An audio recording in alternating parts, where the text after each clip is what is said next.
नवीन जिला मनिंद्रगढ़ भरतपुर चिरमिरी के पुलिस अधीक्षक तिलक राम कोशिमा ने सिटी कोतवाली मनिंद्रगढ़ का वार्षिक निरीक्षण किया। निरीक्षण के दौरान एसपी ने कहा कि नवीन जिले के गठन के बाद पहली बार थाना सिटी कोतवाली का वार्षिक निरीक्षण किया जा रहा है, जहां पर थाने में तैनात सभी पुलिस कर्मियों से बात की गई। साथ ही ड्यूटी में किसी प्रकार की कोताही न बरतने निर्देशित किया गया। वहीं नवरात्र पर्व को लेकर एसपी ने कहा कि नवरात्र पर्व के आखिरी 3 दिन पब्लिक की भीड़ को देखते हुए शहर के अंदर जाने वाली मुख्य मार्गों को सील किया जाएगा, जिससे कि कोई बड़ी वाहन शहर में प्रवेश ना कर पाए। निरीक्षण के दौरान एसडीओपी राकेश कुमार कुर्रे, मनिंद्रगढ़ सिटी कोतवाली प्रभारी सचिन सिंह के साथ समस्त थाना स्टाफ मौजूद रहे। कोतवाली में आज निरीक्षण किया गया, किस तरह का निरीक्षण था, इसके बारे में बताएंगे। जिले का एक रूटीन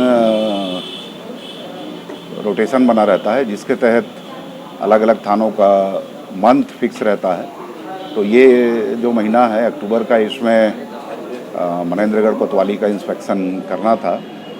इंस्पेक्शन में परेड देखी जाती है। परेड के साथ जो थाने में उपस्थित स्टाफ है, उनका ड्रेस, वर्दी का टर्नआउट, उनका परेड और वर्दी का रखरखाव, थाने का रिकॉर्ड, थाने के जुर्म जरायम, ट्रैफिक उसमें कार्यवाही, कम्युनिटी पुलिसिंग, इन सभी चीज़ों के बारे में बारीकी से अध्ययन किया जाता है।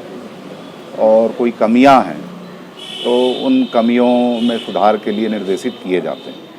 सर, चूँकि अब एमसीबी नया जिला बना है, तो यहाँ पर देखा जा रहा है सिटी कोतवाली जो मनिंद्रगढ़ है, इसमें अभी पुलिस बल की कमी है, तो इसको आगे चल किस तरह से भरपाई किया जाए। चूँकि अभी नवीन जिला है, इसलिए बल की कमी है। जो पहले से उपस्थित बल था वो बल आज की डेट में उपलब्ध है, और रेंज से और पुलिस मुख्यालय से बल की मांग की गई है। तो वो धीरे धीरे अन्य जिलों से विलिंगनेस में लोग आएंगे, और जैसे अन्य जिलों में बल की पूर्ति हो जाती है, उसी तरह यहाँ भी एक समय के बाद 2-4 महीने बाद। मनिंद्रगढ़ से अशफाक अहमद की रिपोर्ट।